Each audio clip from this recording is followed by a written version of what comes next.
চোখ দিয়ে গুনাহ করলে চোখের খেয়ানত হয়, জবান দিয়ে বকা দিলে জবানের খেয়ানত হয়, হাত দিয়ে গুনাহ করলে হাতের খেয়ানত হয়, পা দিয়ে গুনাহ করলে পায়ের খেয়ানত হয়, অন্তর দিয়ে যদি কেউ পাপ চিন্তা করে অন্তরের খেয়ানত হয়।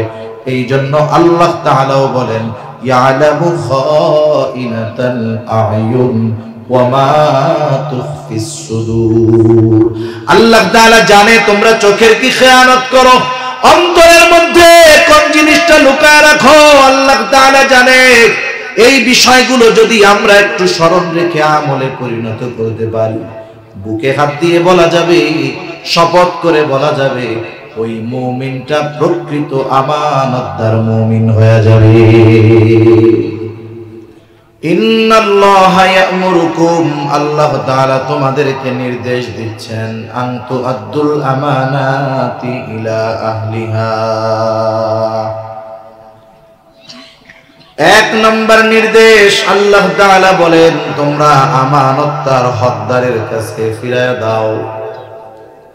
যদিও এই আয়াতের লম্বা একটা শানে নুজুল আছে, আয়াত নাজিল হওয়ার কারণ আছে, কিন্তু অধিকাংশ মুফাসসিরিনে কেরাম এ ব্যাপারে একমত। এর দ্বারা সব ধরনের আমানত উদ্দেশ্য, সব ধরনের আমানত এই হুকুমের মধ্যে, আদেশের মধ্যে শামিল। এজন্য আল্লাহ তাআলার মূল নির্দেশ হলো বান্দা তুমি আমানতদার মুমিন হও, আমানতওয়ালা মুমিন হও। কারণ আমানতদারিতা হলো মুমিনের ভূষণ। আমরা অনেক সময় মানুষকে তার চেহারা দেখে বিবেচনা করি, চেহারা যদি সুন্দর হয় বলি মানুষটা বড় দেখতে সুন্দর, কিন্তু আল্লাহ তাআলার কাছে কোন মানুষ সুন্দর? যে দেখতে সুন্দর সে মূলত সুন্দর নয়, যার মধ্যে কিছু সুন্দর গুণের সমন্বয় ঘটে, ওই লোকটা দেখতে কালো হোক, গরিব হোক আর অসহায় হোক, দুনিয়ার মানুষ তাকে সুন্দর না বললেও ওই সুন্দর গুণগুলোর কারণে তাকে যিনি সুন্দর বলেন তিনি কে?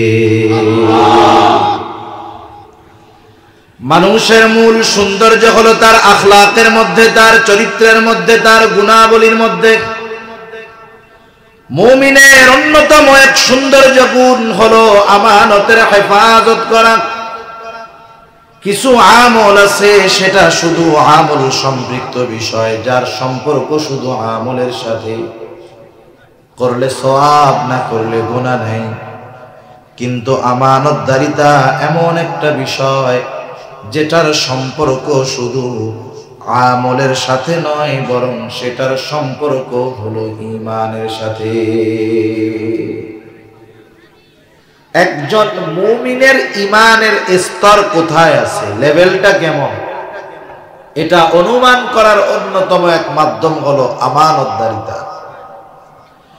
যার আমানতদারিতা পরিপূর্ণ তার ঈমান পরিপূর্ণ, যার আমানতদারিতা পূর্ণ নয় তার ঈমানটাও পূর্ণ নয়। এজন্য নবীজিও বলেন লা ঈমানা লিমান লা আমানাতা লা। নবীজি বলেন যার মধ্যে আমানতদারিতা নাই তার ঈমান নাই। আমানতদারিতা নাই, ঈমান নাই। আমানতদারিতা হলো মুমিনের ভূষণ, মুনাফিকের আলামত। রাসূল আকরাম সাল্লাল্লাহু আলাইহি ওয়াসাল্লাম আমাদেরকে মুনাফিকের আলামতগুলো জানায় দেন। আমাদের সকলের জানা আছে, আফসোসের ব্যাপার, জানার পরেও ওই ত্রুটিগুলো, দোষগুলো আমাদের মধ্যে কম বেশি আছে না নাই? নবীজি বলেন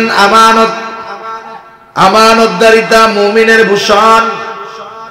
আমানতের খেয়ানত করা এটা মুনাফিকের অন্যতম আলামত। নবীজি সুস্পষ্ট ভাবে হাদিসের মধ্যে আমাদেরকে আমানত মুনাফিকের আলামতগুলো জানায় দেন। এক নাম্বার, নবীজি বলেন মুনাফিকের আলামত হলো ইদা হাদ্দাসা কাযাবা, যখন কথা বলে মিথ্যা কথা বলে, ওয়া ইদা ওয়াআদা আখলাফা, ওয়াদা করলে ওয়াদা খেলাফ করে, ইদা তুমিনা খানা, আমানতের খেয়ানত করে। আর এক হাদিসের মধ্যে আরেকটা বাড়ায় আসছে, ওয়া ইদা তাখাসামা ফাজারা, যখন কারো সাথে একটু তর্ক বিতর্ক ঝগড়া বিবাদ হয়, মুনাফিক অশ্লীল মন্দ বকাঝকা করে। নবীজি বলেন এগুলো যার মধ্যে আছে ওইটা মুনাফিক, কিন্তু চারটা নাই, একটা আছে। কমপক্ষে মুনাফিকের দোষ ত্রুটি তার মধ্যে আছে। একটু বুঝে থাকলে জবান খুলে জবাব দিবেন। বলেন তো এই চার বদগুণওয়ালা মানুষ আমাদের সমাজে কম বেশি আছে না নাই? আরে নামাজ পড়ে মিথ্যা কথা বলে এমন লোকের অভাব নাই, নামাজ পড়ে আমানতের খেয়ানত করে এমন লোকের অভাব নেই, নামাজ পড়ে ওয়াদা খেলাফ করে এমন লোকের সমাজের মধ্যে অভাব নাই। হজ করে আসছে হাজী সাহেব, নামাজও পড়ে, আবার অল্প কিছু হলেই বকাঝকা করে। বলেন তো এমন লোকের অভাব আছে নাকি? বরং সমাজে অনেক মুমিন পাওয়া যাবে, ওই মুমিনের মধ্যে এই চারটা মুনাফিকের আলামত পরিপূর্ণভাবেই পাওয়া যায়। মানুষের অনেক রোগ হয়, কিছু রোগ আছে এটার সিমটম আলামত সহজে প্রকাশ পায় না, আলামত গোপন থাকে, সহজে প্রকাশ পায় না। কিন্তু রোগের আলামত যখন প্রকাশ পায় তখন সুস্থ হওয়া কঠিন হয়ে যায়। এই রোগগুলোর মধ্যে একটা রোগ হলো ক্যান্সার। ক্যান্সার সহজে ধরা পড়ে না, দীর্ঘদিন শরীরের মধ্যে ক্যান্সারের জীবাণু বাসা বেঁধে ফেলছে, গোটা দেহের মধ্যে ছড়ায় গেছে, এখনো বোঝা যায় না। হঠাৎ শরীরের জিহ্বায় একটা ঘা হইছে, গায়ে একটা ঘা হইছে, যায় না, সারে না। স্বাভাবিকভাবে ছোট ফোড়া যদি হয়, ঘা যদি হয়, 1 সপ্তাহ 2 সপ্তাহ 1 মাসের মধ্যে ক্লিয়ার। দেখে ছোট্ট একটা ঘা, সপ্তাহ যায়, মাস যায়, 6 মাস যায়, যখন ঘা সারে না। বলেন তো যার ওই ঘাটা হয়, বলেন তো চিন্তা আছে না নাই? কক্সবাজার চলে গেছে বড় ডাক্তারের কাছে, পরীক্ষা নিরীক্ষা করে বলে কাজ হবে না, ঢাকায় চলে যান। ঢাকায় গিয়া ভালো ডাক্তারের পরামর্শে টেস্ট করার পরে ডাক্তার বলে অবস্থা খারাপ, আপনি তো দেরি করে ফেলছেন, এই ঘাটা তো সাধারণ কোনো ঘা না, এই ঘা ছিল আপনার ক্যান্সারের আলামত, অনেক দেরি করে ফেলছেন আপনি। এখন যদি কেউ ওই ক্যান্সারের রোগে আক্রান্ত হয়ে মারা যায়, সে যদি ইমানদার হয়, ক্যান্সারের রোগে যদি সে মারা যায়, তাকে জাহান্নামে যাওয়া লাগবে না। কিন্তু মুসলমান ভাইরে আমার, কোন মুমিনের মধ্যে যদি মুনাফিকের আলামত গুলো বিস্তার লাভ করতে পারে, ওই মুনাফিকের আলামত গুলো একটা সময় মুমিনের ঈমান ধ্বংসের কারণ হয়ে যায়। ওই আলামত যদি বিস্তার করে গোটা দেহের মধ্যে, তাহলে ওই আলামত গুলো এক সময় তার বেঈমান বানায়। কারণ কবিরা গুনাহ, বড় গুনাহ যেগুলো, এগুলো যদি কেউ কবিরা গুনাহ মনে করে করে, যেমন হারাম খাওয়া কবিরা গুনাহ, কেউ যদি শুকরের গোশত হারাম মনে করে খায়, বড় গুনাহ হবে, তবে কিন্তু বেঈমান হবে না। কিন্তু কেউ শুকরের গোশত খায় না, কিন্তু খাওয়ারে জায়েজ মনে করে। একজন খাইয়া পাপী কিন্তু বেঈমান না, আর একজন না খাইয়া বিশ্বাসের কারণে বেঈমান, কোনো সন্দেহ নাই।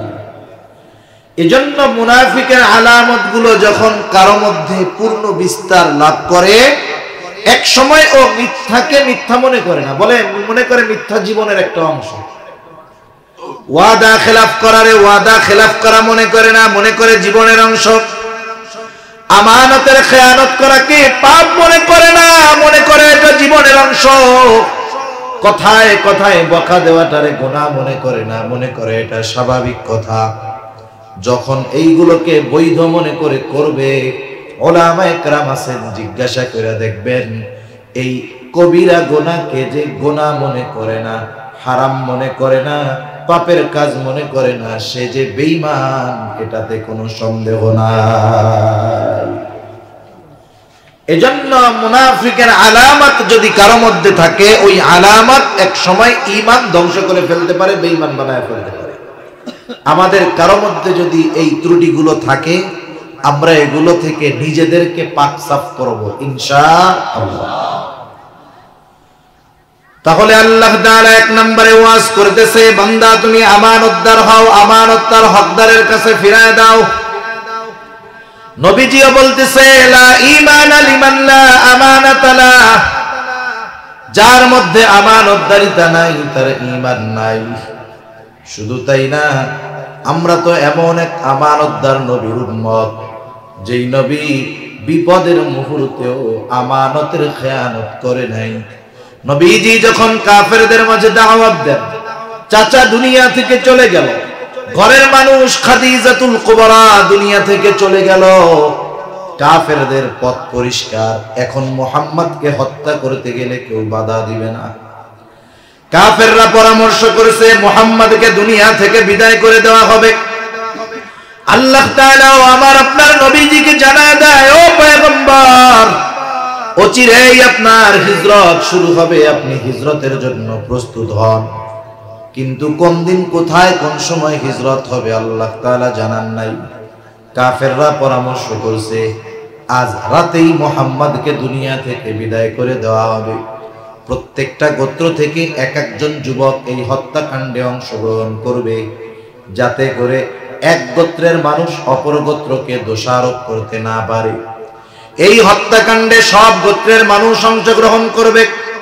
নবীজির ঘর চতুর্দিক দিয়ে ঘিরে ফেলল কাফেররা।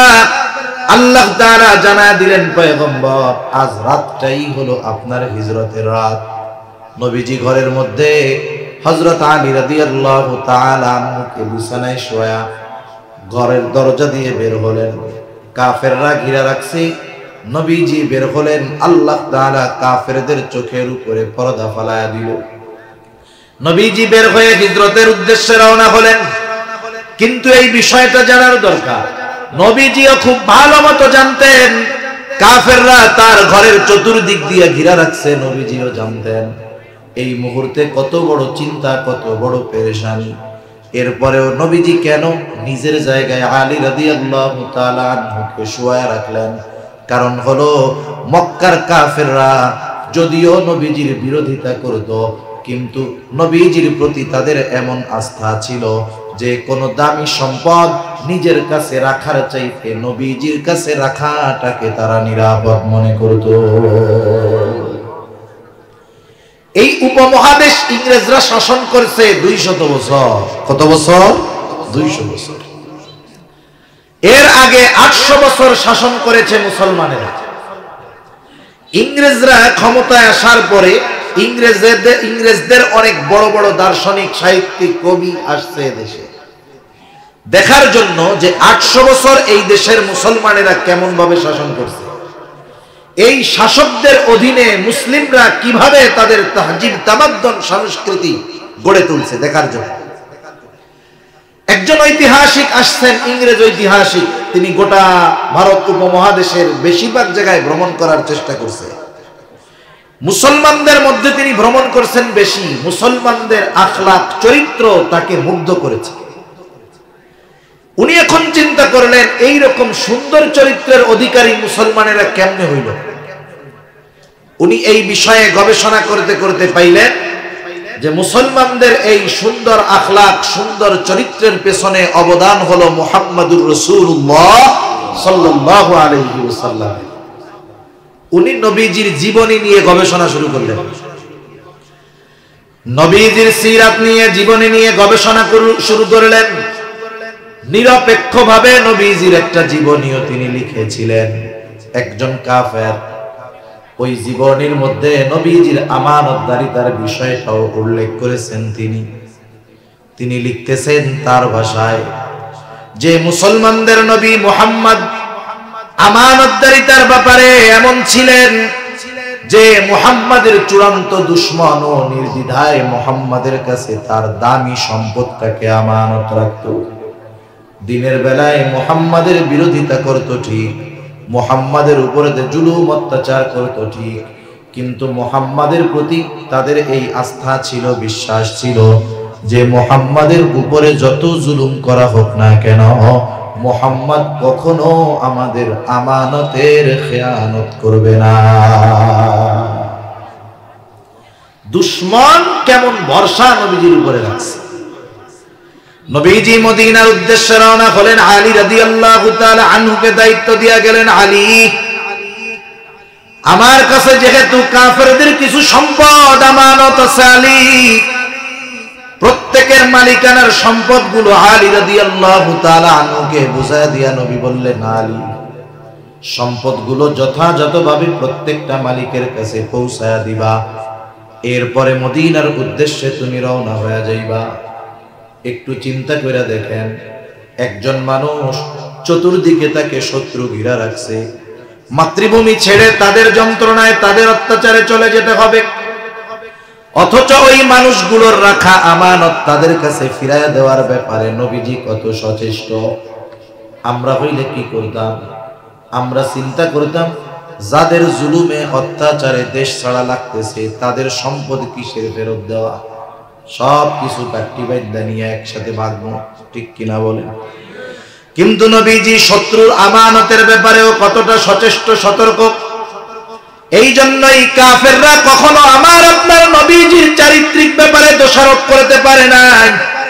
মক্কার কাফেররা নবীর বিরোধিতা করেছে, কিন্তু কোনোদিন নবীর ব্যাপারে চারিত্রিক বিষয়ে দোষ দিতে পারে না। কাফেররা যেখানেই যাইতো মানুষদেরকে নবীজির দিক থেকে ঠেকানোর জন্য নবীজির ব্যাপারে তিনটা কথা বলতো। কয়টা কথা? এক নাম্বার বলতো মুহাম্মদ হলো জাদুকর, দুই নাম্বার বলতো পাগল, তিন নাম্বার বলতো কবি। মনে রাখবেন, এই তিনটার কোনোটাই কোনো ব্যক্তির ব্যক্তিগত। আমরা সেই আমানতদার নবীর মুহাব্বতের উম্মতের আমানতের অবস্থা কি একটু চিন্তা করা দরকার। আমাদের আমানতদারিতার অবস্থা খুব করুণ, অথচ এই আমানতদারিতা হলো মুমিনের জীবনের সাথে, অঙ্গ প্রত্যঙ্গের সাথে, সব কিছুর সাথে জড়িত থাকবে। অবিচ্ছেদ্য একটা অংশ হলো এই আমানত, অথচ এটার ব্যাপারে আমাদের কোনো খবর নেই। এখন বলেন, আমানতদার হওয়ার দরকার আছে না নাই? আরো জোরে বলেন, আছে না নাই? কারা কারা আমানতদার মুমিন হওয়ার জন্য তৈয়ার? নারায়ে তাকবীর। একটু আস্তে বলেন, নারায়ে তাকবীর, নারায়ে তাকবীর। আগে জানতে হবে তাহলে আমানতদার যদি হতে হয় কোন কোন ক্ষেত্রে আমানতদারিতার গুণ অর্জন করতে হবে। এগুলো না জানলে আমানতদার হওয়া সম্ভব নয়। এক নাম্বার, আমানতদারিতা হয় লেনদেনের মধ্যে, লেনদেনের মধ্যে হয় আমানত। আমরা অনেক সময় জানি লেনদেনের আমানতের বিষয়টা কম বেশি আমাদের জানা আছে। একজন একজনের কাছে সম্পদ রাখছে, সম্পদটা যথাযথ সময় ফিরায় দিবে, সে হলো আমানতদার। তবে আমানতদারিতার ক্ষেত্রে একটা বিষয়ে সতর্ক থাকার দরকার। কেউ আমার আপনার কাছে 500 টাকার একটা নোট দিয়া বলছে, হুজুর এটা কিন্তু আমানত, এখন আমার এই সুযোগ নাই ওই 500 টাকার নোটটা দিয়া বাজার কইরা বাড়ির থেকে আরেকটা নোট আমি তাকে ফিরাইয়া দিব, এই সুযোগ নাই। বরং যেই টাকাটা আমার কাছে আমানত রেখেছে ওই টাকাটাই আমাকে সংরক্ষণ করতে হবে। এ বিষয়ে কম বেশি জানা আছে। তবে সদ্য কিছুদিন আগে দুনিয়া থেকে বিদায় নেওয়া এক আল্লাহর ওলির ব্যাপারে একটু বলে আমি সামনের দিকে যাব।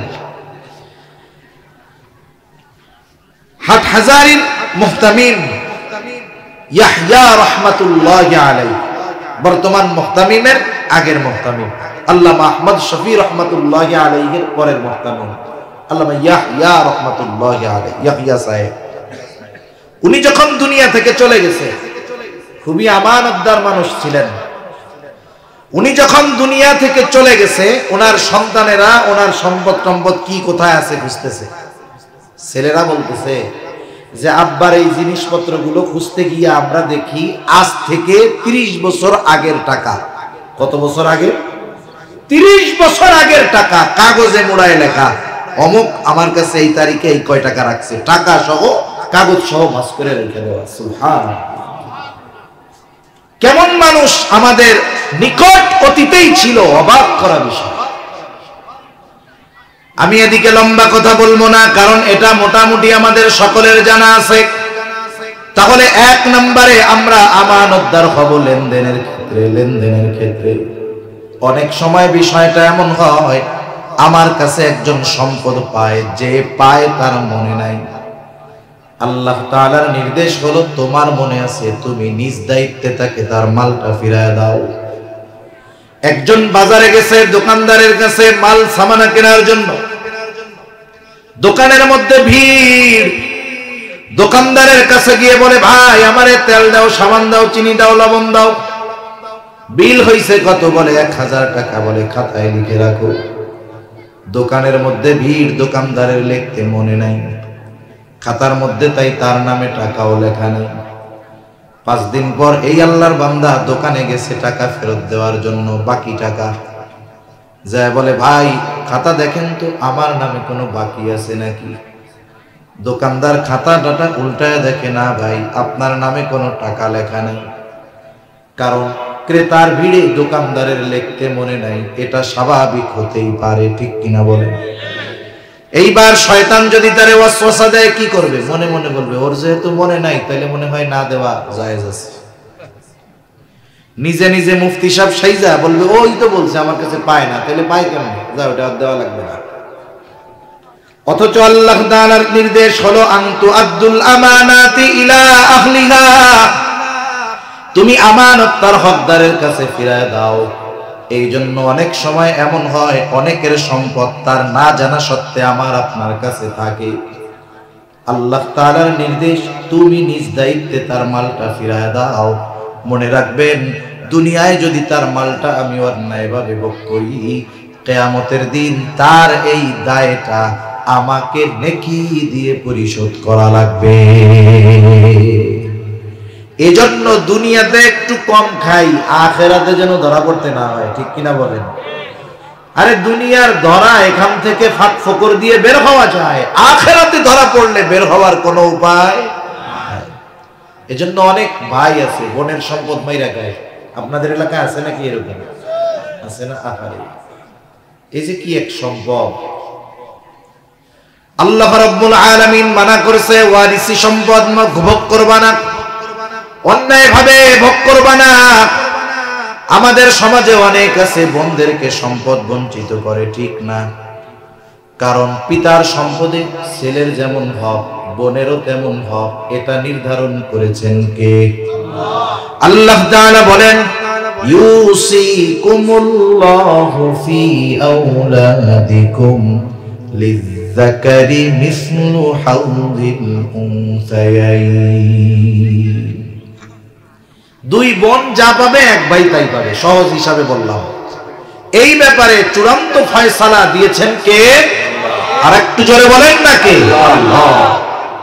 এখন বাপ মারা গেছে, মনে করেন বাপ মারা যাওয়ার পরে ভাই বড়, দুইটা বোন আছে, বোন দুইটার বিবাহ হয়ে গেছে, ভাই বড়। বাবা মারা যাওয়ার পরে এই বড় সন্তানের করণীয় কি? 1 নাম্বার, বাবা মারা যাওয়ার পরে তার দাফন কাফনের ব্যবস্থা করবে। 2 নাম্বার, দাফন কাফনের পরে বাবা যদি কোনো ঋণ থাকে ঋণ পরিশোধের ব্যবস্থা করবে। 3 নাম্বার, বাবা যদি কোনো ওসিয়ত করে গিয়ে থাকে ওসিয়ত। মনে রাখতে হবে, কোন বাবা যদি এই ওসিয়ত করে, আমি মারা যাওয়ার পর সব সম্পদ মাদ্রাসায় দিয়ে দিবি, যদি ওসিয়ত করে আমি মারা যাওয়ার পর সব সম্পদ মাদ্রাসায় দিয়ে দিবি, এই ওসিয়ত পালন করা ওয়ারিসদের জন্য ওয়াজিব নয়। ওসিয়তটা যদি সমুদায় সম্পদের সর্বোচ্চ 3 ভাগের 1 ভাগ হয়, তাহলে এই ওসিয়ত পালন করা ওয়ারিসদের উপরে ওয়াজিব। এইবার ওসিয়ত পালন করার পর যেই সম্পদ থাকবে, এই সম্পদগুলো যথাযথভাবে ওই পিতার ওয়ারিসদের মাঝে বন্টন করে দিতে হবে।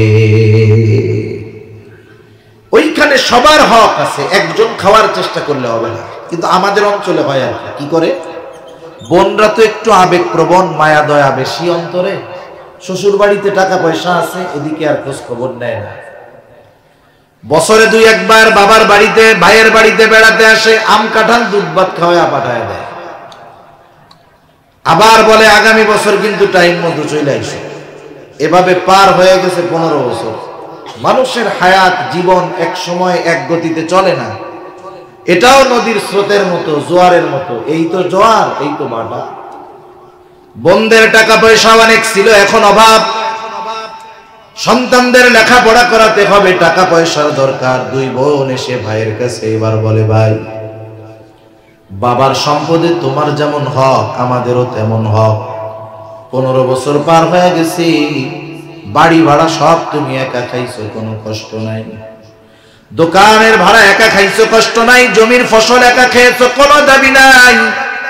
কিন্তু এখন থেকে আমাদের হকটা আমাদেরকে বুঝায় দাও। আর যদি সম্পদগুলো তুমি রাখতে চাও তাইলে যথাযথ মূল্য দিয়ে দাও। বলেন তো, এই কথাটা শুনবার পরে ভাই খুব খুশি হয়ে যাবে।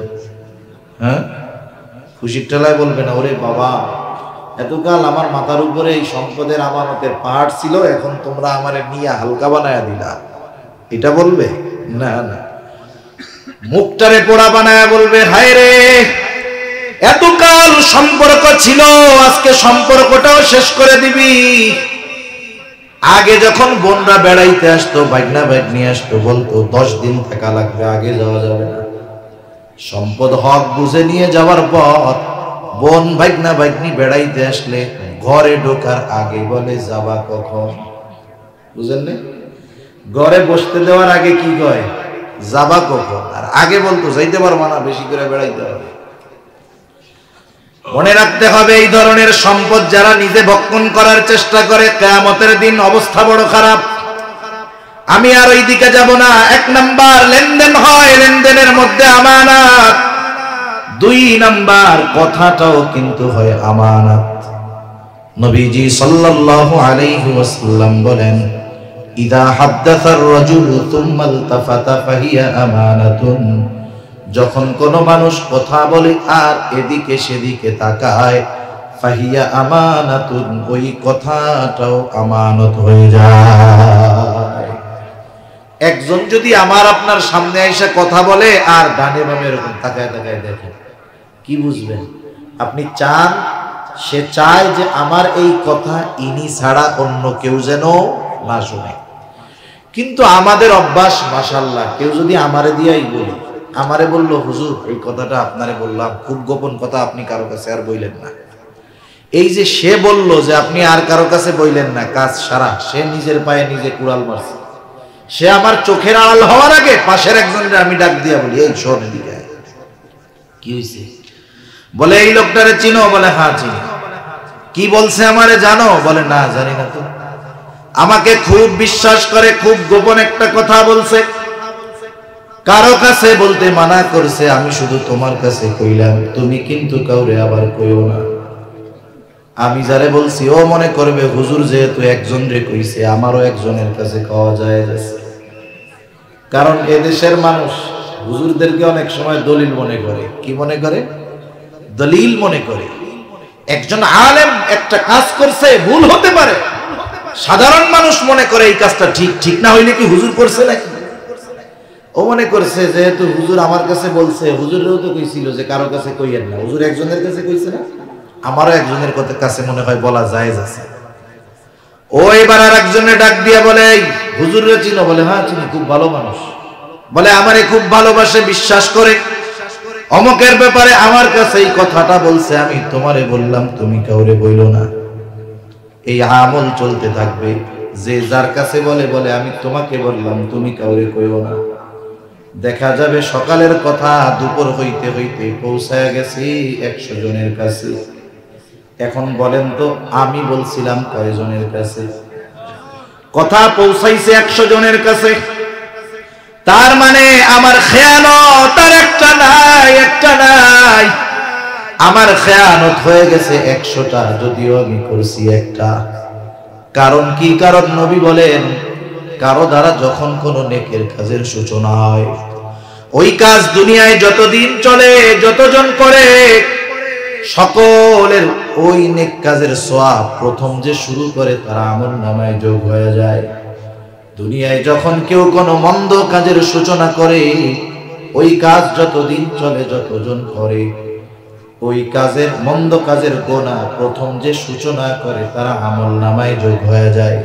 এই হাদিসের লাস্টে নবীজি বলেন, আদম আলাইহিস সালামের প্রথম হত্যাকারী সন্তান এই দুনিয়ায় যে প্রথম হত্যা সংগঠিত করেছে অন্যায়ভাবে, কিয়ামত পর্যন্ত এই জমিনে যত অন্যায় হত্যাকাণ্ড হবে, যত হত্যাকাণ্ড বিচার বহির্ভূত হবে, ক্রস ফায়ারে হবে, অন্যায়ভাবে হবে, কিয়ামত পর্যন্ত সব হত্যাকাণ্ডের গুনাহ আদম আলাইহিস সালামের প্রথম হত্যাকারী সন্তানের আমলনামায় যোগ হয়ে যাবে। সেই জন্য সাবধান। আমার আপনার কাছে কেউ যদি কোনো কথা বলে আর এদিকে সেদিকে তাকায়, তাহলে যেই কথা বলবে সেটা আমার আপনার কাছে কি হবে? জোরে বলেন তো। আমার। তবে আবার সমস্যা আছে। এখন একজন রাস্তা দিয়ে কিছু দূর আগাইছে, আর একজন তার কাছে দাঁড়ায় বলে, আচ্ছা দাঁড়া, একটা গুরুত্বপূর্ণ কথা আছে। এই কথা বলার আগে সে ডানে বামে দেখতেছে।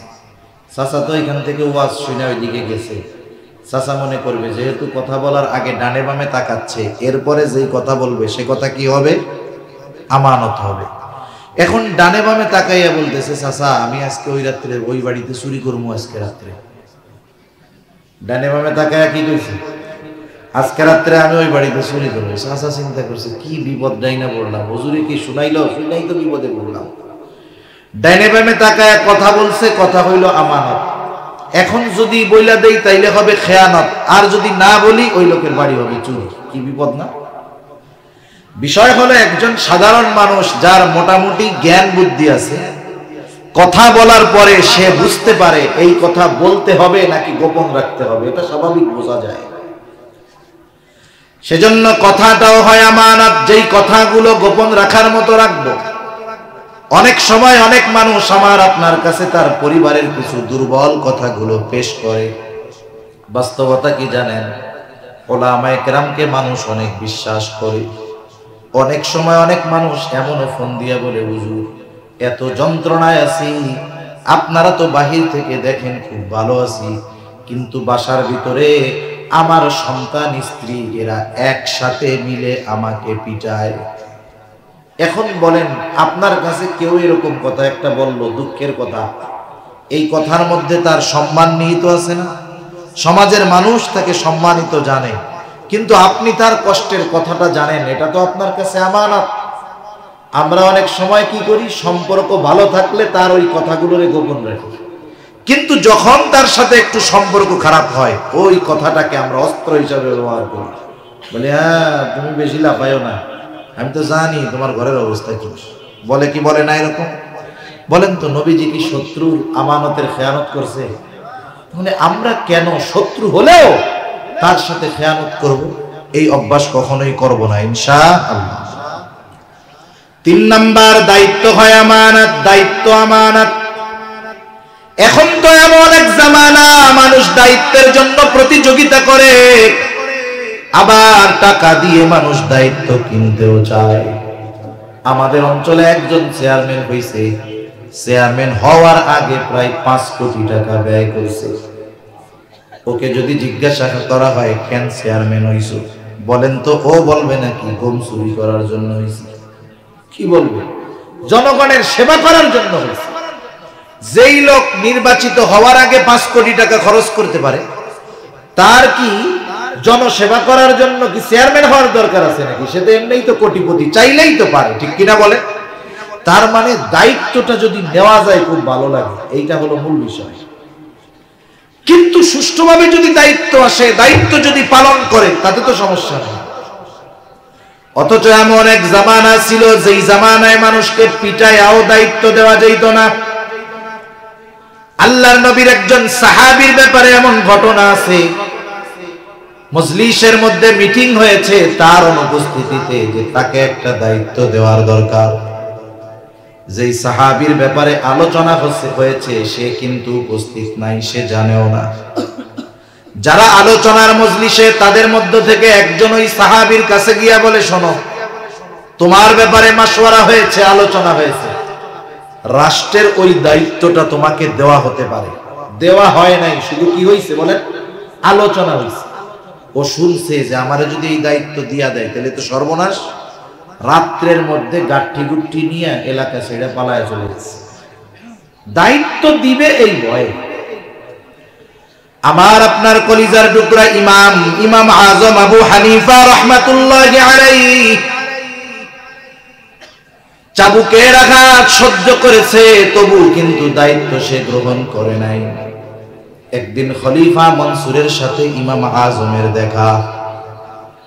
খলিফা মনসুর ইমাম আজমকে প্রস্তাব দিল, আবু হানিফা, আপনি প্রধান বিচারপতির দায়িত্ব গ্রহণ করেন। প্রধান বিচারপতির চেয়ারটা ফাঁকা। সবার সামনে প্রস্তাব দিয়েছে খলিফা। ইমাম আবু হানিফা সবার সামনেই প্রস্তাবটাকে ফিরায়া দিছে। খলিফা প্রস্তাব দিছে, ইমাম আবু হানিফা সাথে সাথে প্রস্তাবটা ফিরায়া দিছে। খলিফার মেজাজটা গরম হয়ে গেছে, হাতের মধ্যে চাবুক। খলিফা ইমাম আজম আবু হানিফার গায়ে চাবুক দিয়ে একটা আঘাত করছে। খলিফা রাজপ্রাসাদে ফিরে গেল। খলিফা মনসুরের চাচা বলে, ও মনসুর, কাজটা তুমি ভালো করো না, ইমাম আবু হানিফার গায়ে চাবুক দিয়ে আঘাত করেছো, কাজটা ভালো করো নাই, ক্ষমা চাও। মানুষ যখন রাগে থাকে, রাগে তখন শীতানোর কারণ হয়, ঠিক কিনা বলে? আমাদের সমাজে, গ্রাম অঞ্চলে অনেক সময় হয়, দেখবেন স্বামী স্ত্রীর মধ্যে ঝগড়া লাগছে। আপনাদের এদিকে লাগে কম বেশি? লাগে, স্বাভাবিক লাগে, সব জায়গায় কম বেশি হয়, গ্রামে একটু বেশি হয়। শয়তানের যে মিশনগুলো, এর মধ্যে অন্যতম একটি মিশন হলো স্বামী স্ত্রীর মধ্যে বিচ্ছেদ করা, আবার অবৈধভাবে ওই স্বামী স্ত্রীর মিলায়া দিয়া গোটা সমাজের মধ্যে ওয়ালাদুজ জিনা, জারজ সন্তানের বিস্তার ঘটানো। এটা শয়তানের একটা মিশন। এই জন্য দেখবেন একজন মনে করেন জমিনে কাজ করে, কৃষি কাজ করে, কৃষক প্রচন্ড গরমের মধ্যে কাজ করে আসছে, তার অসুস্থতা, রোগ, খুব মেজাজটাও গরম। জমিনে কঠোর রৌদ্রের মধ্যে কাজ করে আসলে কষ্ট হয় না? বাড়িতে আসছে, এইবার স্ত্রী খানা রান্না করে দিয়েছে। স্বামীর সামনে যখন খাবার দিছে, ওই পরিশ্রমী কৃষক খানা যখন খাইতে বসছে, রান্না করেছে, সব ঠিক আছে, কিন্তু লবণ দেয় নাই। বলেন তো, রান্না যত ভালো হোক, মশলা যত দেওয়া হোক, লবণ যদি না দেয় মজা হবে নাকি? পাশে লবণের বাটিও আছে, সমস্যা কি? লবণ হয় নাই। সমাধানের বস্তু পাশে আছে না নাই? লবণ নিলেই তো খালাস, শেষ। কিন্তু শয়তান আইসা মাথার মধ্যে ঢুকাই, দেখছো কি রান্না করে, তুই এত কষ্ট মষ্ট করে আসলি, তরকারি রান্না করছে, লবণ দেয় নাই। এখন সমস্যা সমাধানের জন্য লবণ ছিল, লবণ নিলে মোটামুটি কমপ্লিট, ঝামেলা শেষ। শয়তান রাগায় দিতেছে, কি বলে, হ্যাঁ কি রান্না বান্না করছো, খাওয়া নিয়ে যায় না। মহিলারা কষ্ট কইরা আগুনের চুলার পাশে বৈশা 3 বেলা রান্না কইরা খাওয়ায়, যে কষ্ট, এটা মা বোনরা ভালো বোঝে। মহিলাও তো কষ্ট করছে, স্বাভাবিক মেজাজ তো সব সময় সবার একরকম থাকে না। মহিলা বলতেছে, তরকারিতে নাইলে ভুলে লবণ দেই নাই, পাশে তো লবণ আছে, নিলেই তো হয়ে যায়। এবার শয়তান তোর মুখে মুখে তর্ক করে, এইবার শয়তান ওরে উত্তেজিত করে দিচ্ছে, বলে, এই কত বড় সাহস, মুখে মুখে তর্ক করো। এইভাবে এক পর্যায়ে দুজনের মধ্যে তর্কাতর্কি, ঝগড়া শুরু হয়ে যায়। এইবার আশেপাশের লোক সব জমা যায়, আসে না দেখতে, চারিদিক দিয়ে ঘিরে দাঁড়ায়, কেমন যেন চতুর্দিকে ঘিরে স্টেডিয়ামে খেলা দেখতে দাঁড়াইছে আল্লাহর বান্দারা। এখন দেখেন বল খেলা দেখছেন আপনারা? বল খেলা যখন হয়, ফুটবল খেলা যখন হয়, চারদিক দর্শক দাঁড়ায় থাকে, দর্শকের নজর শুধু বলের দিকে, এরকম খালি দেখায় আর দেখে বল। এইবার প্লেয়ার একটা বল মাইরা দিছে, গোল কি আর ধরতে পারে নাই, গোলের মধ্যে ঢুকে গেছে। তখন কি কন্ত সবাই চুপ থাকে নাকি? কি কয়, বিশ্বকাপ ফুটবলে দেখেন নাই? আপনাদের কক্সবাজারের এদিকেই ছিলাম ফাইনাল খেলার দিন মনে হয়, ওরে বাবা, বুড়া মানুষ যে চলতে পারে না, গোল কইয়া এক লাফে 5 হাত উপরে উঠে গেছে খুশির ঠেলায়। কি বলে গোল, লাফায় উঠে গেল। স্বামী স্ত্রীর মধ্যে তর্কাতর্কি চলতেছে, কেউ কিছু কয় না, শুধু দেখে কি হয় কি হয় কি হয়, মানে গোলের অপেক্ষা করতেছে। এইবার রাগের ঠেলায় যখন ওই বেটা মানুষটা স্ত্রীকে বলে দেয়, যা তোর 14 গোষ্ঠী ধরে দিয়ে দিলাম। এইবার পাশের থেকে আরে কাকা কি করলেন। এখন বলেন তো, যখন দুইজনের মধ্যে ঝগড়া চলতেছে, মহিলারা যদি মহিলাটারে নিয়ে একটু দূরে চলে যায়, পুরুষরা যদি পুরুষটারে নিয়ে দূরে চলে যায়, এই অঘটনটা হয়তো বা ঘটতো না, ঠিক কিনা বলেন? আমরা সমাজের মানুষের অভ্যাস হলো এটা, কেউ বিপদে পড়তেছে, ও মরা মরা ভাব, ও চিন্তা করে আগে একটু ফেসবুক লাইভ দিয়া নেই, আমারটা ভাইরাল হইলেই তো আমার নাম হয়ে গেল। এই যে স্বামী স্ত্রীর মধ্যে তালাক যখন হয়ে গেছে, বলে যে চাচা আপনি করলেন কি, আপনার 3টা পোলা আছে, একটা মাত্র দুধ খায়, এখন তো আর চাচি আপনার নাই। শয়তান এবার চলে গেছে, এক মিশন শেষ। একটু পরে ঘুরে ফিরা আবার দুজনের কাছে আসছে, এবার হলো নসিহত করতেছে। আরে কি হয়েছে, রাগে টাগে একটু দিয়ে দিছে, অসুবিধা নেই। এখন যদি তোর এই বউ চলে যায়, তোর মেয়ের কি হবে, তোর বাচ্চার কি হবে? এই দুধ খাওয়া শিশু বাচ্চারা তো দুধ না খেয়ে মরে যাবে। এই যে মহব্বত ঢুকায় দিচ্ছে। এইবার ওলামায়ে কেরামের কাছে গিয়ে বলে, হুজুর কি হয়েছে? কয় এই কাজ তো করে ফেলছে। কেন করছিস? কয় হুজুর রাগে করছে। কিসে করছি বলেন না? রাগে করছি। মানুষ তো রাগে পড়েই এমন কাজ করে যাতে তার গোটা জীবন পস্তানো না। এজন্য একটা জিনিস আমরা সিদ্ধান্ত, একটা জিনিস জীবনের জন্য পণ করব, যে কখনো কোনো সিদ্ধান্ত রাগান্বিত অবস্থায় নিব না। এটা ভালো হোক আর মন্দ হোক, ভেবে চিন্তে এরপরে আমরা সিদ্ধান্ত নিই। খলিফা মনসুর রাগে চাবুক দিয়া বাড়ি মারছে, কিন্তু রাগ যখন চলে গেছে তার মধ্যে অনুতপ্ততা কাজ করতেছে। খলিফা মনসুর নিজে গিয়ে ক্ষমা চাবে ইমাম আবু হানিফার কাছে, লজ্জার ব্যাপার। প্রধান সহকারীকে ডাক দিয়ে বলে, যা ইমাম আবু হানিফার কাছে গিয়ে তুই আমার কথা বলবি, খলিফা লজ্জিত মাপ চেয়েছে।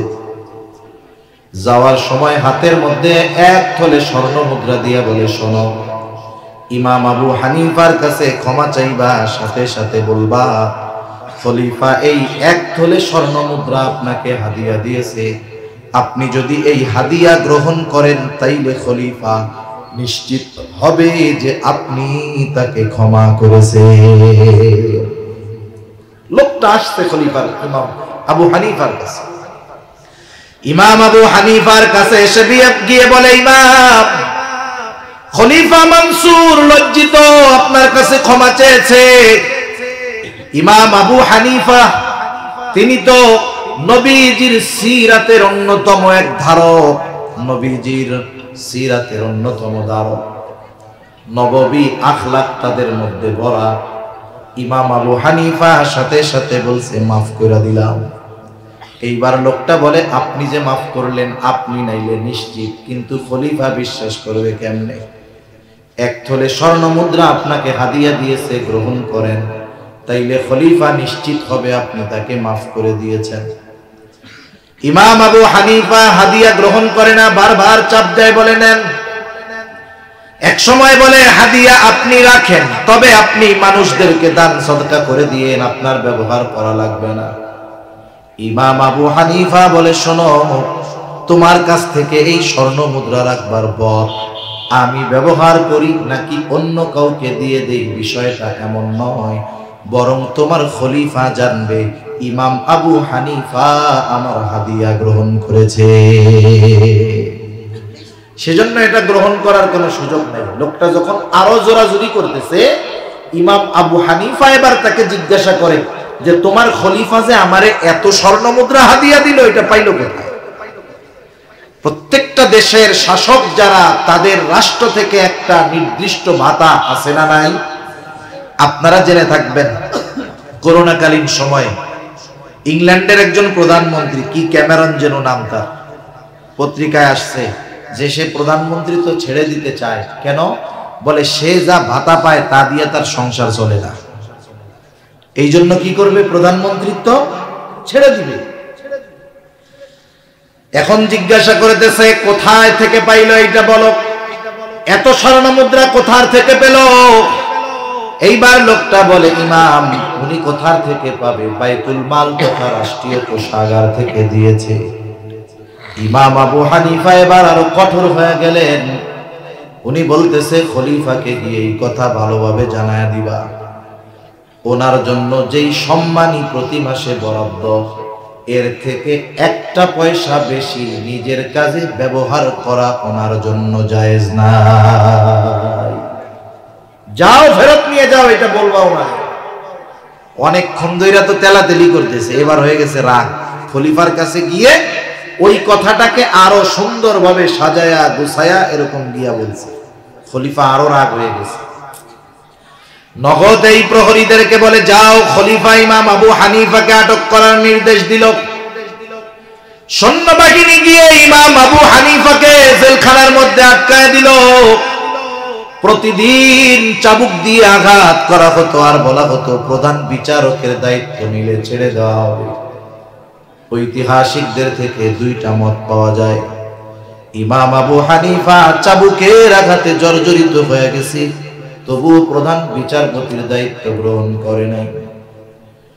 এক বর্ণনা, খাবারের সাথে বিষ প্রয়োগ করে ওনাকে হত্যা করা হলো। আরেক বর্ণনা, প্রচন্ড অসুস্থ, বাড়িতে পাঠায় দেওয়া হলো, গৃহবন্দী হয়ে গেল। ওই অবস্থায় দুনিয়া থেকে তিনি ইন্তেকাল করলেন। ইমাম আবু হানিফাকে প্রশ্ন করা হয়েছিল, ইমাম আপনি যেই কারণে এত জুলুম অত্যাচার সহ্য করলেন, আপনি যদি প্রধান বিচারপতির দায়িত্ব গ্রহণ করতেন, এত জুলুম অত্যাচার আপনার উপরে হইতো না।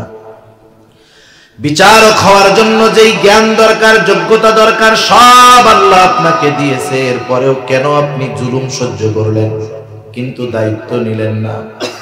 ইমাম আবু হানিফা বলেন, শোনো, আমি যেই দায়িত্ব নেই ওই দায়িত্বের ব্যাপারে আল্লাহ কিয়ামতে জিজ্ঞাসা করবে না।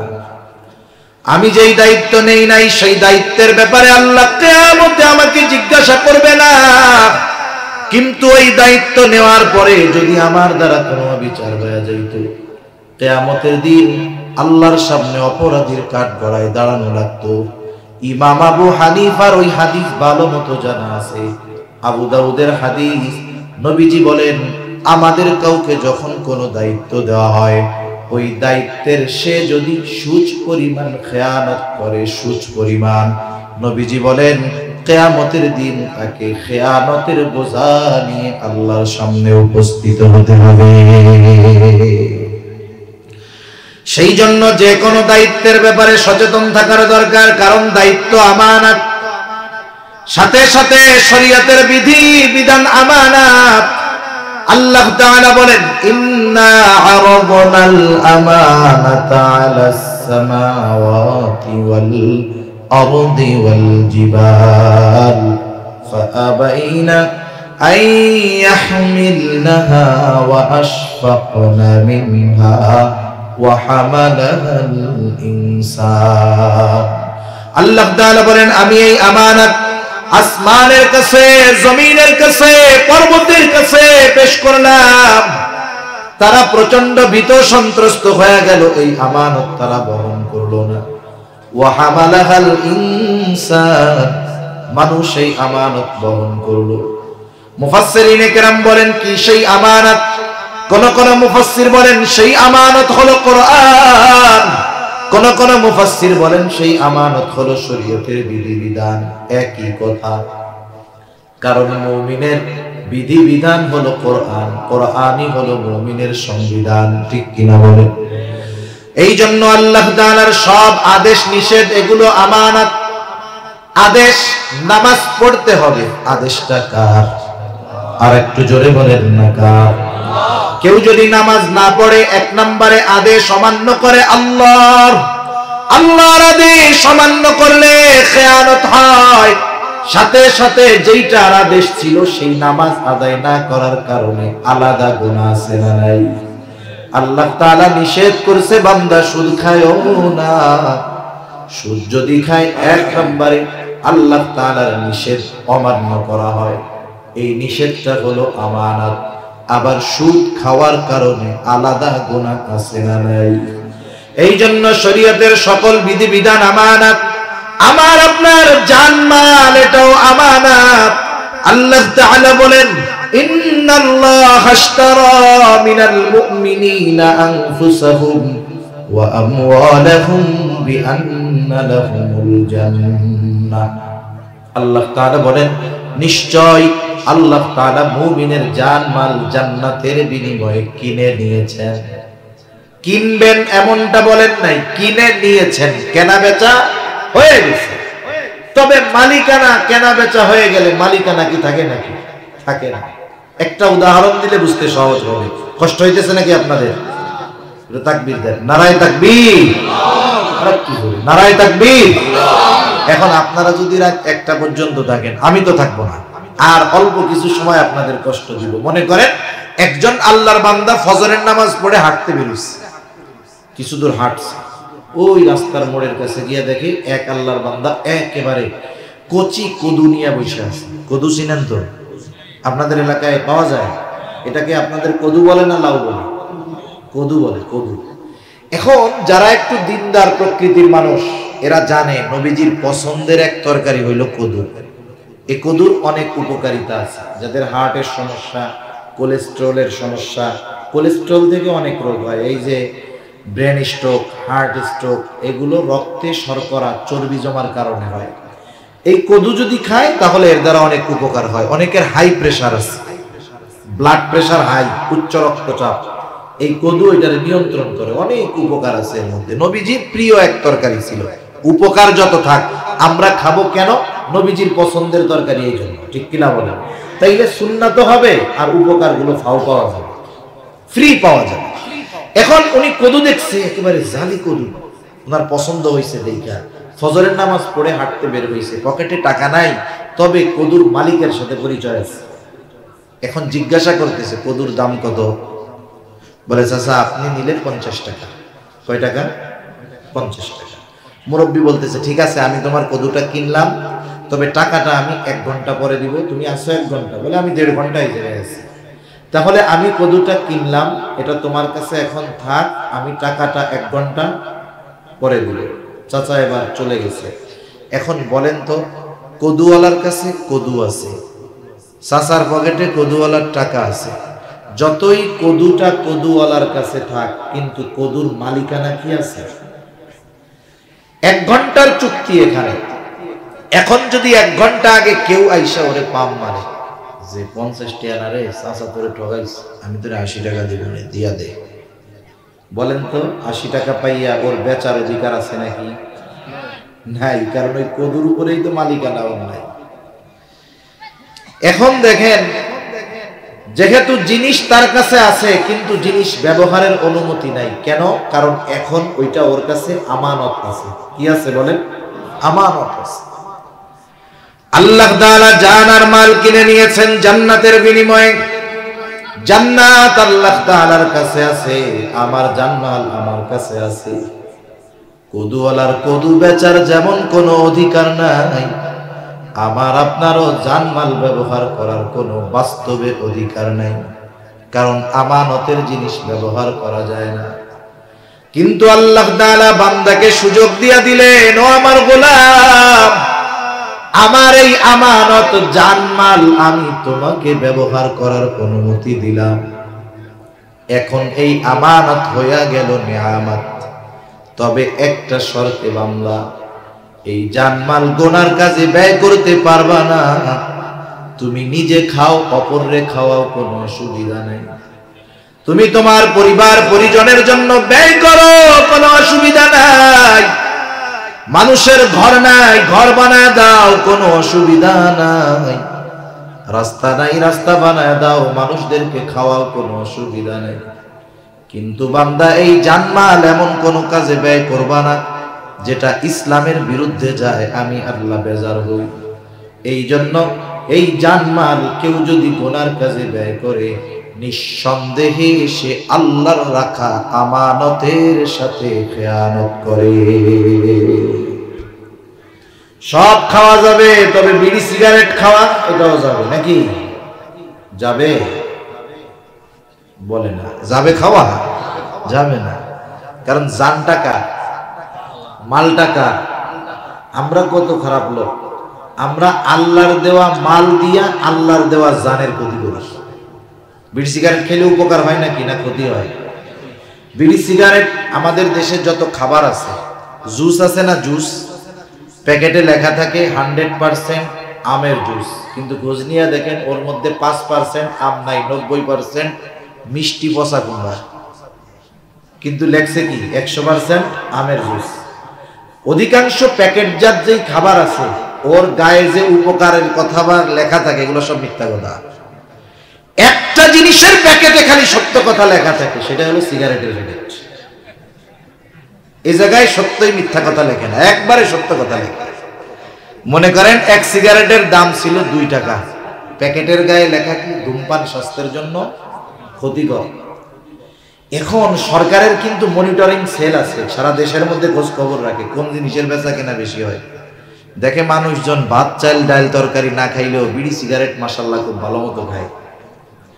সরকার এখন ওইটার উপরে ট্যাক্স বাড়ায় দিবে, ফ্যাক্টরি কোম্পানির উপরে ট্যাক্স দিবে। কোম্পানি তো আর বাপের বাড়ি থেকে দিবে না, পাবলিকের পকেট থেকে নিয়ে দিবে। এখন মনে করেন একই জিনিসের কোয়ালিটি এক, উপকার এক, যদি মার্কেটে দাম বাড়ায় দেয়, আপনারা জিজ্ঞাসা করবেন না যে মিয়া দাম বাড়াইলা তাইলে এর পরিমাণ বাড়বে নাইলে এর উপকার বাড়বে, ঠিক কিনা বলেন? এখন ওরাও চিন্তা করছে ধূমপান স্বাস্থ্যের জন্য ক্ষতিকর 2 টাকা, এখন যদি দাম বাড়াই ফজিলত তো বাড়ায় লিখতে হবে। এবার লেখছে ধূমপান ফুসফুসে ক্যান্সার হয়, দাম দিছে 6 টাকা। ওরা চিন্তা করছে মানুষ খায় না, না খায় আল্লাহ জানে। এবার তাকায় দেখে আগের চাইতে এখন আরো মানুষ বেশি করে কিনে খেতেছে। এটা ওই যে সরকারের মনিটরিং সেল দেখে যে আরে এটা তো বেচা কেনা বাড়ছে, আবার ট্যাক্স লাগে। এইবার লেখছে 10 টাকা না 12 টাকা দাম, লেখছে ধূমপানে ক্যান্সার হয়। ফজিলত বাড়তেছে না কমতেছে? দামও বাড়তেছে, ফজিলতও বাড়তেছে। দেখে ওই 6 টাকার জিনিস ওই সিগারেট এখন 10 টাকা দিয়ে প্রতিযোগিতা দিয়ে খাইতেছে। সরকার আবার দাম বাড়াইছে। ওরা চিন্তা করে কি লিখবো বুঝি না তো, ক্যান্সারও লিখে ফেলাইলাম, এখন তো ফজিলত আর কি বাড়ানো যায়। এবার দেখবেন সিগারেটের প্যাকেটে লেখা আছে ধূমপান মৃত্যু ঘটায়, লেখা আছে না? লেখা আছে। যারা খায় এরা বুঝবে, যারা না খায় তারা দেখে থাকবে। স্পষ্ট লেখা ধূমপান মৃত্যু ঘটায়। 2 টাকার জিনিস হয়েছে 18 টাকা। এখন যদি সরকার দাম বাড়ায় কোম্পানি বিপদে পড়ে যাবে। এরপরে কি ক্ষতি লাগবে আমারে বলেন তো? মৃত্যু পর্যন্ত তো পৌঁছায়া দিছে। এরপরে লাগবে যে ধূমপান জাহান্নামে নেয়, দাম দিবে 40 টাকা, পাবলিক জাহান্নামে যাওয়ার জন্য ওইটা ওই 40 টাকা দিয়ে কিনে খাবে। মনে রাখবেন কোন ব্যক্তি তার দেহের ক্ষতি নিজে করার অধিকার রাখে না, কারণ এই দেহের মালিককে। সেজন্য আল্লাহ রাব্বুল আলামিন বলেন ওয়ালা তাকতুলু আনফুসাকুম, তুমি নিজেকে নিজে হত্যা করো না। এই জানমাল যদি কেউ এমন কাজে ব্যয় করে যাতে মালের ক্ষতি হয়, মালের অপচয় হয়, জানের ক্ষতি হয়, হিসাব আল্লাহর কাছে দিতে হবে। সেই জন্য জানমালটাও আমানত, সন্তান সন্ততিও আমানত, সাথে সাথে এই অঙ্গ প্রত্যঙ্গ গুলোও আমানত। অঙ্গ প্রত্যঙ্গের খেয়ানত কেমনে হয়? গুনাহ করলে অঙ্গ প্রত্যঙ্গের খেয়ানত হয়। 10-15 মিনিট কষ্ট হবে না তো? চোখ দিয়ে গুনাহ করলে চোখের খেয়ানত হয়, জবান দিয়ে বকা দিলে জবানের খেয়ানত হয়, হাত দিয়ে গুনাহ করলে হাতের খেয়ানত হয়, পা দিয়ে গুনাহ করলে পায়ের খেয়ানত হয়, অন্তর দিয়ে যদি কেউ পাপ চিন্তা করে অন্তরের খেয়ানত হয়। এই জন্য আল্লাহ তাআলাও বলেন ইয়ালামু খাইনাতাল আয়ুন ওয়া মা তুখফিস সুদূর। আল্লাহ তাআলা জানে তোমরা চোখের কি খেয়ানত করো, অন্তরের মধ্যে কোন জিনিসটা লুকায় রাখো, আল্লাহ তাআলা জানে। এই বিষয়গুলো যদি আমরা একটু স্মরণ রেখে আমলে পরিণত করতে পারি, বুকে হাত দিয়ে বলা যাবে, শপথ করে বলা যাবে, ওই মুমিনটা প্রকৃত আমানতদার মুমিন হয়ে যাবে। তাহলে আল্লাহ তাআলার আদেশ ছিল 2টা। 1 নাম্বার আমানতদার হও, 2 নাম্বার ওয়াইদা হাকামতুম বাইনান নাস আন তাহকুমু বিল আদল, তোমরা যখন মানুষের মধ্যে বিচার আচার করবা, ন্যায় বিচার করবা। আমাদের অঞ্চলগুলোতে গ্রাম্য সালিশ হয়, আপনাদের অঞ্চলে হয় নাকি? গ্রাম্য সালিশ হয়, গ্রামের মাতুব্বরেরা বসে, বড় বড় মানুষেরা বসে। অনেক সময় এমন হয় জালেমকে বলে, তুই তো অপরাধী, যদি 5 লাখ আমাদের এই প্যানেলে ঘুষ দেস তাইলে তোরে পবিত্র প্রমাণ কইরা দিব। জালেমের কাছ থেকে ঘুষ খায়। অপর পাশ দিয়া মাজলুম রে বলে, শোন 5 লাখ জরিমানা আদায় কইরা দিব, কিন্তু 3 লাখ হইল আমাগো। বলেন তো এমন বিচারক সমাজের মধ্যে আছে না নাই? আবার যদি দুশমন ন্যায় বিচারের জন্য আসে, যার প্রতি তার রাগ ক্ষোভ, ন্যায় বিচারের জন্য যদি আসে, তার সাথে ন্যায় বিচার করে না। কিন্তু আল্লাহ তাআলা জানায় দেন, ও গোলাম, তুমি যখন বিচারকের আসনে বসবা, বিচার করবা, কারো প্রতি যদি বিদ্বেষ থাকে, শত্রুতাও থাকে, খবরদার এই কারণে তুমি অবিচার করবা না। শত্রুর প্রতিও ন্যায় বিচার করবে।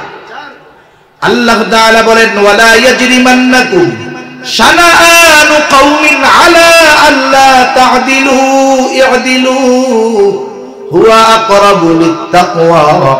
কোন কওমের সম্প্রদায়ের প্রতি বিদ্বেষ বশত তোমরা তাদের উপরে অবিচার করবা না, ন্যায় বিচার করো। আমি ন্যায় বিচারের 2-3টা উপমা আপনাদের খেদমতে পেশ করে আলোচনা শেষ করব। 1 নাম্বার হলো আমাদের ন্যায় বিচার মানার মন মানসিকতা থাকতে হবে। 1 নাম্বার, আমার মন মানসিকতা হবে আমি ন্যায় বিচার মেনে নিব, নাইলে ন্যায় বিচার প্রতিষ্ঠা হবে না। করব মানব দুটোই যদি আমার আপনার মধ্যে থাকে, তাইলে গোটা দুনিয়ার মধ্যে ইনসাফের সুবাতাস বইবে।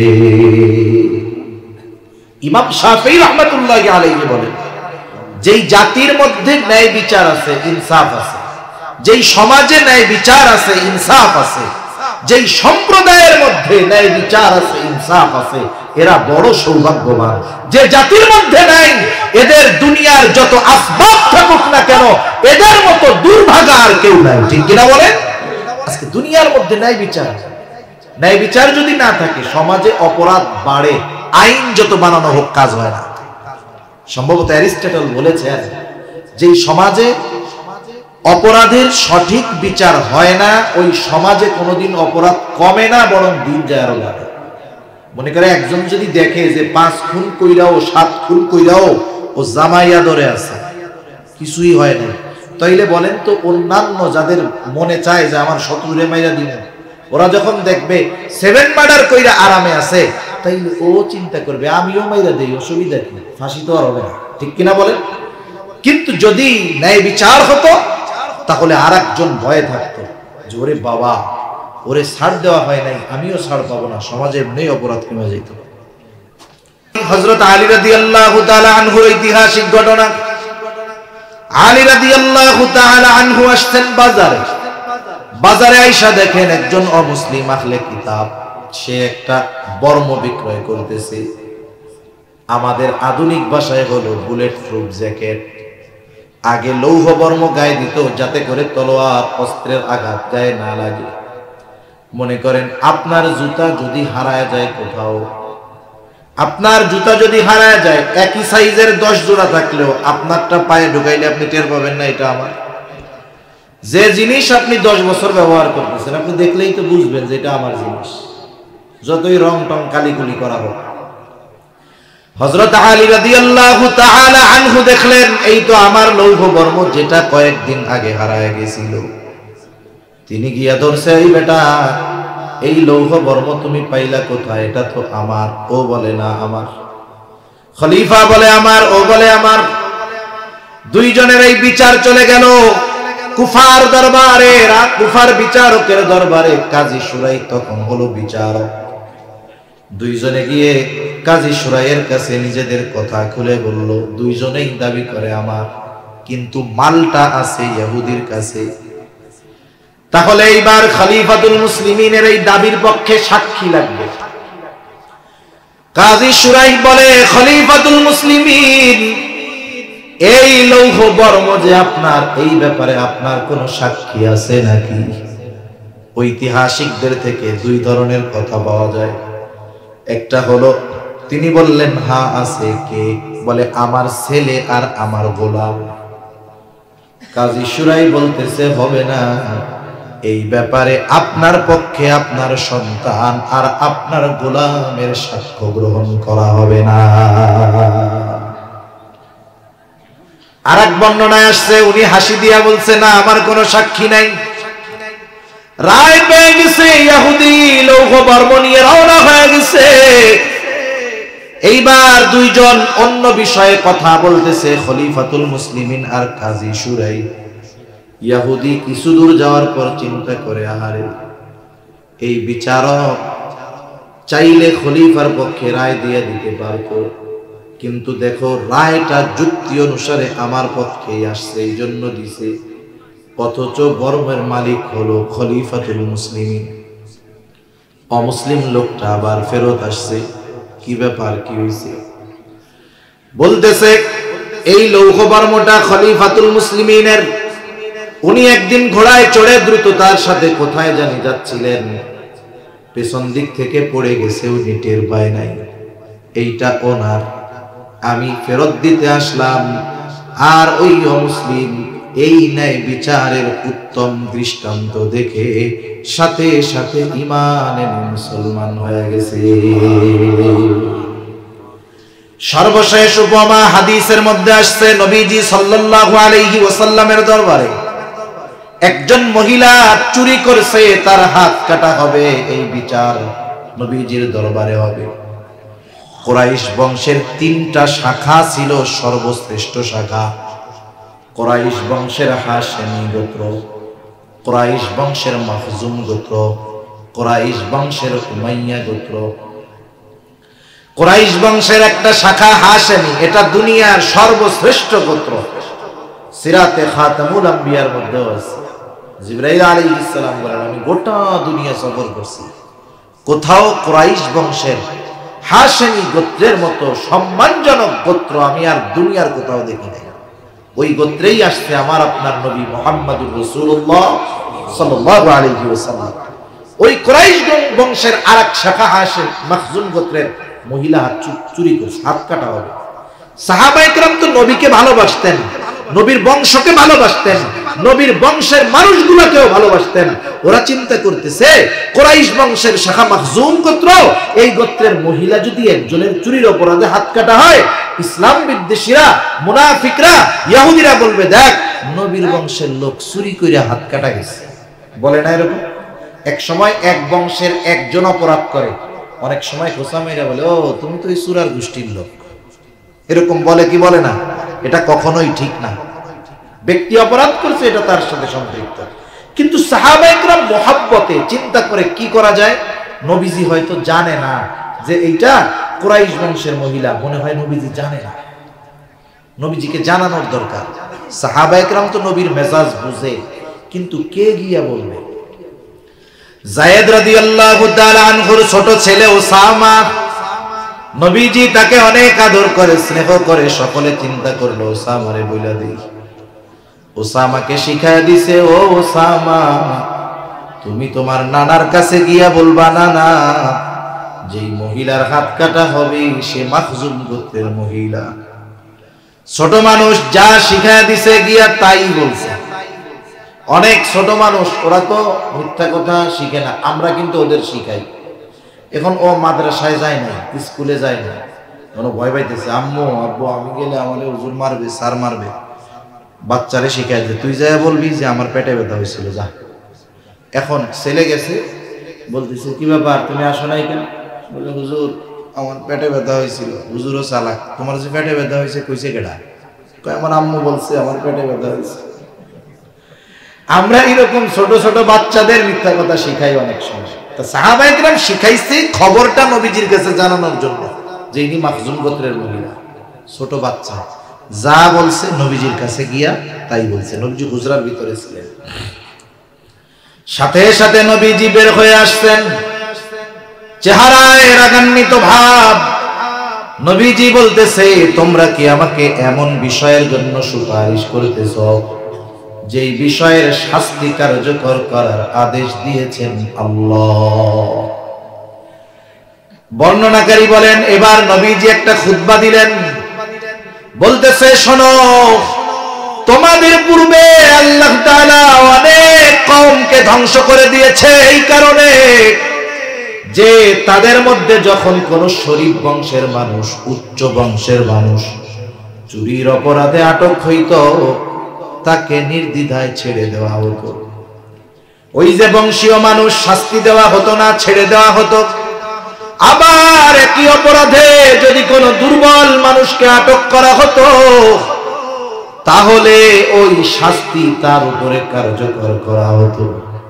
জামানাটাও এইরকম, যদি অপরাধী টাকাওয়ালা হয়, সম্পদওয়ালা হয়, সসম্মানে মুক্তি দিয়ে দেওয়া হয়। একই অপরাধ যদি দরিদ্র মানুষ করে, এই পিঁপড়া হত্যা অপরাধেও ফাঁসি দিয়ে দেওয়া হয়। ঠিক কিনা বলেন? গোটা দুনিয়ার অবস্থা এরকম। আমরা তো দেখি, খবর জানি, 7 খুন কইরা, মার্ডার খুন কইরা জেলখানার মধ্যে বাবুর মতো আছে। আরে হত্যা ক্রসফায়ারের সেঞ্চুরি পূরণ করেও জেলখানায় আরামে আছে। কিন্তু এদেশের উলামায়ে কেরাম দ্বীনের কথা বলে, ইমানের কথা বলে, হকের পক্ষে কথা বলে জেলখানার সেলের মধ্যে কুদে কুদে মরতেছে। ঠিক কিনা বলে? ধুকে ধুকে জীবনটা ক্ষয় হচ্ছে। বুঝতে হবে জামানার অবস্থা এইরকম। নবীজি বলেন শুধুমাত্র এই অবিচারের কারণে আল্লাহ তাআলা তোমাদের আগে অনেক সম্প্রদায়কে ধ্বংস করে দিয়েছে। নবীজি এবার বলতেছে শোনো, ওই আল্লাহর হাতে, যার ওই আল্লাহর নামে শপথ, যার হাতে মুহাম্মাদের প্রাণ, এই মহিলার জায়গায় যদি মুহাম্মাদের কন্যা ফাতেমাও হইতো, আমি অবশ্যই অবশ্যই তার হাতটা কেটে দিতাম। এর চেয়ে আর বড় ন্যায় বিচারের উপমার হতে পারে না। কিন্তু আফসোস, বলেন তো সেই ন্যায় বিচার, ইনসাফ রাষ্ট্রে, সমাজে, দুনিয়ায় আছে না নাই? যদি ইনসাফ ন্যায় বিচার থাকতো, ওই ইহুদির বাচ্চা ইহুদিরা ফিলিস্তিনের মাজলুম মুসলমানদের মারতে পারতো না। 7-8 হাজার শিশু শুধু মারছে। যদি ন্যায় বিচার থাকতো, বাস্তবেই মানবাধিকার থাকতো, তাইলে ইহুদিদের অস্তিত্ব এই দুনিয়ার মধ্যে থাকতো না।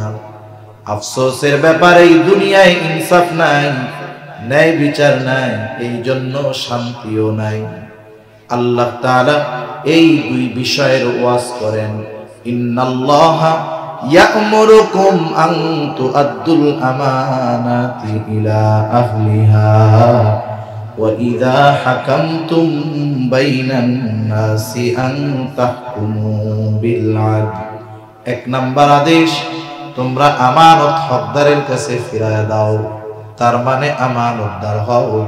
2 নাম্বার, যখন মানুষের মধ্যে বিচার করবা, ন্যায় বিচার করবা, এই বিচারটা রাষ্ট্রীয় হতে পারে, সামাজিক হতে পারে, পারিবারিক হতে পারে, ঘরোয়া বিচার হতে পারে, যেখানেই তুমি বিচারক ন্যায় বিচার করবা।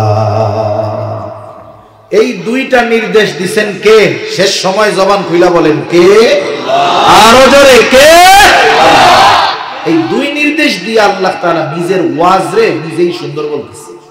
মনে করেন কোন ওয়াইজ যদি ওয়াজ করার পরে বলে যে আমি এই যে 1.5 ঘন্টা খুব সুন্দর ওয়াজ করছি না, খুব ভালো হইছে না, তাহলে আপনারা কি বলবেন? মেম্বার সাহেবরে বলবেন, মেম্বার সাহেব হুজুর আর পান নাই, যে নিজের বল নিজে বিটাইতেছে, নিজের প্রশংসা নিজে করতেছে, এনার তো পাবনা থাকার কথা, উনি এই জায়গায় ওয়াজ করতে আসলো কেমনে? তার মানে মানুষ নিজের প্রশংসা করে, মানুষ এর বলদ, বোকা, নিম্ন শ্রেণীর মনে করে। আল্লাহ তাআলা যখন নিজের প্রশংসা নিজে করেন, এর দ্বারা আল্লাহ তাআলার জালালিয়াত, শান, মান প্রকাশ পায়। ওই আদেশ, ওই নির্দেশ, ওই কথার মহত্ব প্রকাশ পায় যে আসলেও কত বড় জিনিস। এজন্য আল্লাহ তাআলা বলেন, ইন্নাল্লাহা ইয়া'মুরুকুম আন তু'আদ্দুল আমানাতি ইলা আহলিহা ওয়া ইযা হাকামতুম বাইনান নাসি আন তাহকুমু বিল আদল ইন্নাল্লাহা নি'ম্মা ইয়া'iদুকুম বিহি। নিশ্চয়ই আল্লাহ কতই না সুন্দর ওয়াজ তোমাদেরকে করলেন। এই দুইটা ওয়াজে সুন্দর ওয়াজ বলছেন কে? এই দুই বিষয়ের আলোচনা আমরা শুনলাম। এখন যদি এই আলোচনাগুলো নিয়ে আগামীকাল আলোচনা করি, আমি হয়তো শুনবো না, কিন্তু শুনবেন কে? এই আলোচনা অনুযায়ী যদি আমল না করি, আমি কিন্তু দেখব না, দেখবে কে? কেমন যেন আল্লাহ বলে, ও বান্দা, এত সুন্দর দুইটা ওয়াজ করলাম, এই ওয়াজের ব্যাপারে কি বলা বলি করো, আমি আল্লাহ শুনি। আমল করো কি করো না, তাও আমি আল্লাহ দেখি। কেন শুনি, কেন দেখি? ইন্নাল্লাহা কানা সামিআন বাসীরা, নিশ্চয়ই আল্লাহ তাআলা হলেন সর্বশ্রোতা, সর্বদ্রষ্টা। তিনি সব শুনেন, সব দেখেন। আল্লাহ তাআলা আমাদের সকলকে প্রকৃত আমানতদার ও ইনসাফগার হওয়ার তৌফিক দান করুন। সকলে বলি আমিন, আরো জোরে বলি আমিন। ওয়া আখিরু দাওয়ানা আলহামদুলিল্লাহি রাব্বিল আলামিন।